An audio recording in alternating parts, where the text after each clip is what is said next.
Theory class যেটা দিয়েছিল ওটাই বেসিস আমি সব কিছু করেছি। পুনামদির ইন্টারভিউ নেব।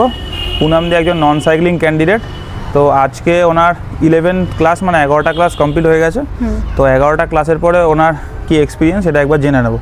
তো দিদি তোমার সাইক্লিং কি তুমি জানতে? না, আমি সাইক্লিং জানতাম না। জানতে না? তো তুমি আমাদের খোঁজ কীভাবে পেলে, মানে কোথা থেকে, ইনস্টাগ্রাম, ফেসবুক কীভাবে খুঁজে পেয়েছিলে? না, এটা আমি অনলাইন মানে খুঁজেছি।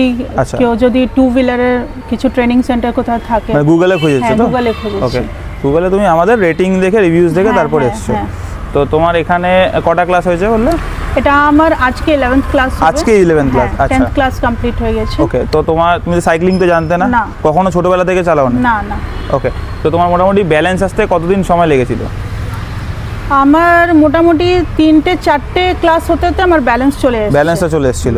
আচ্ছা, তারপর মোটামুটি পা তুলে স্টেবল ভাবে চালাতে কতদিন লেগেছে? এটা মানে 5টা-6টা ক্লাসে আমি পা তুলে চালাতে শুরু করে দিয়েছি। এখন কি তুমি চালিয়ে ঘোরানো, টার্নিং করা এগুলো করতে পারছো? হ্যাঁ, সব কিছু হয়ে যাচ্ছে। করতে পারছো। আর এখান থেকে তুমি মানে তোমার এক্সপিরিয়েন্সটা কিরকম, যদি দু লাইনে বলতে পারি, মানে ট্রেনার্স বলো, তারপর ফ্লেক্সিবল টাইমিং, এগুলো কি সব তুমি পেয়েছো?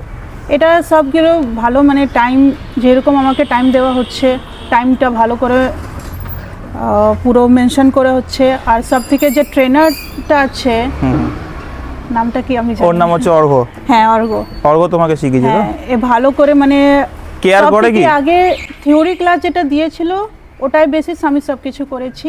ওকে, থিওরি ক্লাস ডিপেন্ড সব কিছু হয়েছে। আর তোমরা তো অ্যাজ এ কাপল শিখছো, তো দাদাও শিখছে। তো ঠিক আছে, দাদার ফিডব্যাকটা পড়ে নেবো। থ্যাংক ইউ পুনামদি, তুমি স্টার্ট করো। Thank you.